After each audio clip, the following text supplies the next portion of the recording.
चलिए सभी छात्र ध्यान से देखेंगे, 4 नंबर तक हम सवाल बता चुके हैं, अभी हम 5वां नंबर सवाल बता रहे हैं, तो इसको आप लोग ध्यान से देखेंगे। सवाल देखिए आपका क्या बोल रहा है।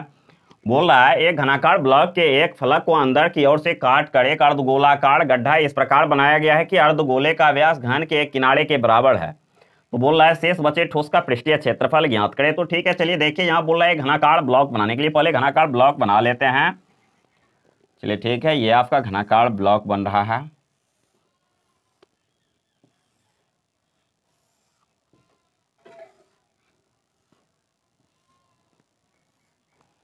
अब बोल रहा है इस घनाकार ब्लॉक को अंदर की ओर काट करके एक अर्धगोलाकार गड्ढा इसमें बना दिया गया है। चलिए एक अर्धगोला बना लेते हैं।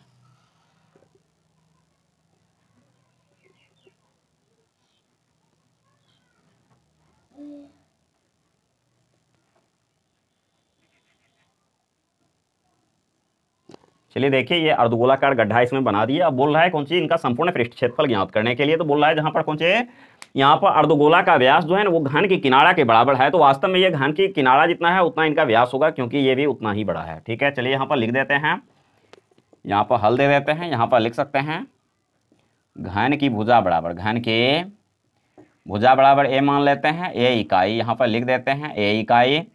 अब देखिए यही हो जाएगा कौन सी अर्धगोला का व्यास। तो यहाँ पर लिख देते हैं अर्धगोला का व्यास बराबर, अर्धगोला का व्यास बराबर, अर्धगोला का व्यास भी क्या हो जाएगा, जो इनकी भुजा है वही हो जाएगा। तो ये हो जाएगा ए इकाई। ठीक है, अब देखिए त्रिज्या निकाल लेते हैं, आर बराबर d/2 होता है, अर्थात यही हो जाएगा कितना, अर्थात a/2 इकाई। अब देखेंगे बोल रहा है इनका संपूर्ण पृष्ठ क्षेत्रफल। तो हम दिमाग लगाए, अगर इसका संपूर्ण पृष्ठ क्षेत्रफल निकालने के लिए ये क्या करेंगे, ठोस का संपूर्ण पृष्ठ क्षेत्रफल बराबर लिख सकते हैं आप कौन सी, घनाभ का संपूर्ण। घनाभ का जब संपूर्ण निकालेंगे तो ये भी आ जाएगा, इस साइड से भी आ जाएगा, इस साइड से भी, उस साइड से भी आ जाएगा, ऊपर से भी नीचे से भी। और क्या करेंगे इसमें इतना दूर वृत्त कटा हुआ है, तो ये वृत्त का क्षेत्रफल क्या करेंगे, घटा देंगे, अर्धगोला इनका वक्र जोड़ देंगे। सवाल आपका बन गया, बस इतना ही लिखना। चलिए ठीक है, लिख देते हैं। यहाँ पर लिख सकते हैं ठोस का संपूर्ण पृष्ठ क्षेत्रफल। ठीक है, यहाँ पर लिख देते हैं ठोस का संपूर्ण पृष्ठ क्षेत्रफल बराबर, ठोस का संपूर्ण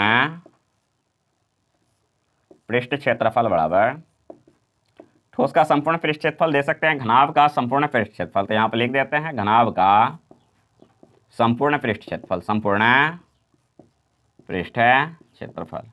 घनाभ का जब संपूर्ण निकाल लिए तो इस साइड से भी आ गया, इस साइड से भी आ गया, ऊपर नीचे भी आ गया। तो इनमें क्या है, वृत्त इतना दूर कटा हुआ है, इसको हम घटा देते हैं। तो यहाँ पर लिख देते हैं घटा वृत्त का क्षेत्रफल, यहाँ पर लिख देते हैं वृत्त का क्षेत्रफल। चलिए लिख दिए। यहाँ पर क्या हो जाएगा, ये अर्धगोला है, तो यहाँ पर लिख देंगे अर्धगोला का वक्र पृष्ठ क्षेत्रफल। तो यहाँ पर लिख देते हैं अर्धगोला का वक्र पृष्ठ क्षेत्रफल।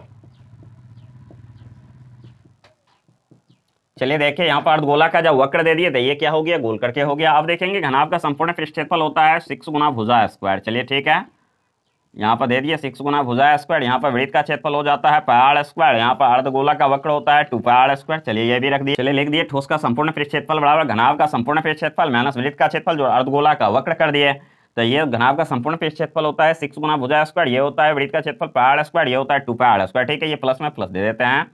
अब देखिए यहाँ पर 6 भुजा का वैल्यू क्या है, यहाँ पर ए है, ए स्क्वायर दे सकते हैं।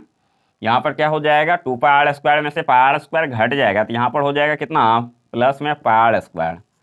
चलिए देखिए यही हो गया 6a स्क्वायर प्लस क्या हो जाएगा, पाई को पाई के फॉर्म में रहने देते हैं। आर का वैल्यू क्या है, a/2 है, a/2 कर देते हैं, इसका होल स्क्वायर हो गया। अब देखेंगे यहाँ पर लिख सकते हैं कितना, 6a स्क्वायर प्लस क्या हो जाएगा, पाई गुना a का स्क्वायर, a स्क्वायर हो गया, बटे 2 दूना 4 हो गया। अब देखिए यहाँ पर लिख सकते हैं 1 और 4 का एलसीएम भी ले सकते हैं। 1 4 का लघुत्तम क्या हो जाएगा, 4 होगा। 1 से 4 में भागा दिए, 4 मरते 6 के 24a स्क्वायर हो गया। फिर 4 से भाग 1 मरते 1 से इसको गुना किया, यही हो जाएगा पाई a स्क्वायर हो गया। चलिए ठीक है, इतना लिख दिए। अब देखेंगे यहाँ पर क्या हो जाएगा, a स्क्वायर दोनों में मिल रहा है, a स्क्वायर कॉमन ले लेते हैं। यहाँ पर क्या हो गया, 4 हो गया। यहाँ पर क्या हो जाएगा, 24 प्लस पाई हो गया। ठीक है, अब देखिए इसी को आप लिख सकते हैं, यहाँ पर कितना लिख सकते हैं, 1/4 a square into pi plus 24 वर्ग इकाई।